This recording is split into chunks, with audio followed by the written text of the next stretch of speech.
Bonjour, aujourd'hui j'aimerais te parler du premier dossier didascal que je lance, consacré aux listes des Judéens revenus d'exil. Alors tout d'abord, qu'est-ce que c'est dossier didascal?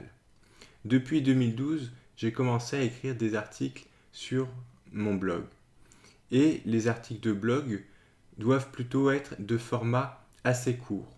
Si je veux parler d'un sujet de manière un peu plus approfondie, je vais faire une série d'articles, ce que j'ai déjà fait à plusieurs reprises. Toutefois, depuis un certain temps, je pensais qu'il était aussi bon de faire des articles un peu plus développés sur des thèmes précis.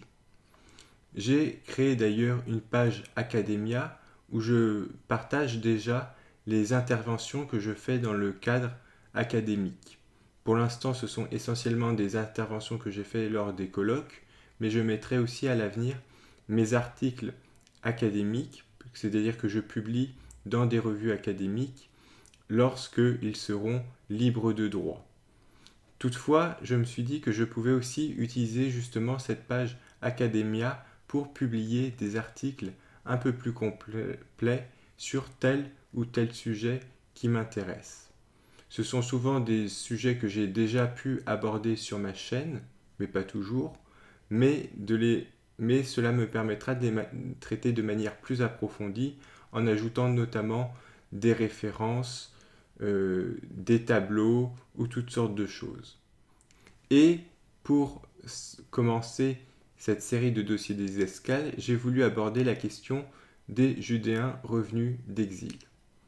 Alors, je préviens tout de suite, cet article ne sera pas le plus long, il est même peut-être plutôt relativement court par rapport aux autres dossiers didascales qui viendront, mais il me paraissait intéressant de commencer par là. Alors tu me diras que c'est peut-être un choix surprenant. Quel est l'intérêt d'étudier les listes des Judéens revenus d'exil? Commençons donc par expliquer où se trouvent ces listes. En fait, tu as deux listes, une dans le livre d'Esdras au chapitre 2 et une autre dans le livre de Néhémie au chapitre 7. Précisons que dans le canon juif, dans la Bible juive, ces deux livres, Esdras et Néhémie, forment en réalité un seul livre. Et ces livres ont d'ailleurs été probablement édités par le même rédacteur, qui est aussi vraisemblablement celui qui a rédigé les chroniques. Mais ce qui est intéressant avec ces deux listes, c'est que bien qu'elles parlent exactement de la même chose, c'est-à-dire des Judéens revenus d'exil, elles comptent de très nombreuses différences au niveau des chiffres qui sont donnés. Pour bien percevoir cela, j'ai établi trois tableaux. Tout d'abord, une synopse de ces deux chapitres. Une synopse, c'est-à-dire que j'ai mis sur une colonne le texte d'Esdras et sur l'autre le texte de Néhémie. Et je les ai mis verset par verset pour qu'on puisse comparer l'un et l'autre. Pour que cela soit plus clair, j'ai aussi ajouté un petit code couleur avec, lorsqu'il y avait une différence au niveau des noms, je les ai mis en bleu ou en violet. Lorsque les chiffres étaient identiques, je les ai mis en vert. Et lorsqu'ils divergeaient, je les ai mis en rouge. Après cette synopse générale, que tu pourras regarder, j'ai aussi ajouté trois autres tableaux. Le premier, c'est une comparaison entre les chiffres qui diffèrent dans Esdras et Néhémie, mais avec le texte hébreu. En effet, on pourrait penser que les différences de chiffres proviennent simplement d'erreurs de copistes. Toutefois, il faut préciser que dans le texte original que nous avons, les nombres sont écrits en toutes lettres. Et comme je le montre à partir du texte hébreu, ces nombres écrits en toutes lettres sont trop différents les uns des autres dans la plupart des cas pour être justifiés par des simples erreurs de copistes. Le tableau suivant reprend ces données, mais cette fois avec une translittération française, une translittération simplifiée, c'est-à-dire que j'ai écrit l'hébreu en caractère latin. Et enfin, le dernier tableau propose une comparaison entre les différents dons qui sont mentionnés dans Esdras et dans Néhémie, car là encore il y a des différences importantes.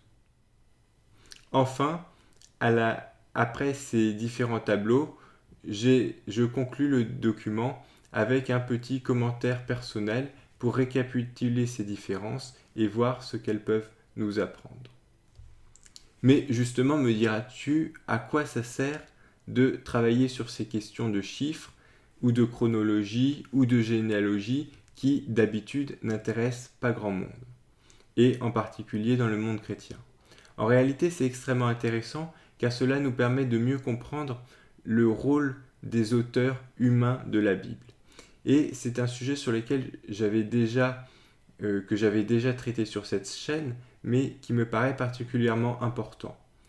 Dans le monde évangélique notamment, on a souvent tendance à avoir une conception un peu simpliste du rôle des auteurs bibliques dans la rédaction de la Bible.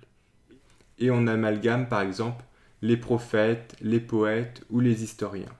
En réalité, il faut bien comprendre que chaque auteur de la Bible a un statut différent et qu'en fonction de ce statut, on ne peut pas aborder le livre qu'il a rédigé de la même façon.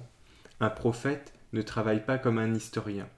Et l'intérêt d'étudier ces généalogies, ou d'étudier en l'occurrence ici ces listes, c'est justement de voir comment travaillent les historiens bibliques. Et en réalité, on voit qu'ils travaillent exactement comme tous les historiens de leur époque. Et c'est cela qui me paraît important de comprendre.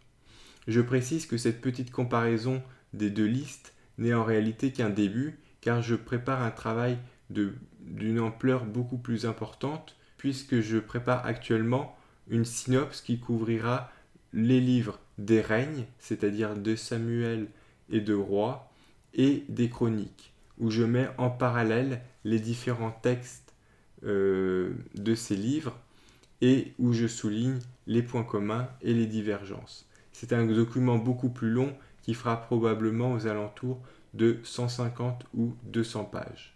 Mais je t'en reparlerai dès qu'il sera prêt. D'ici là, je t'invite donc déjà à télécharger ce premier document que tu pourras trouver gratuitement, je précise, sur ma page Academia. Le lien est disponible en bas dans la description. En attendant, je te dis donc à bientôt pour une prochaine vidéo.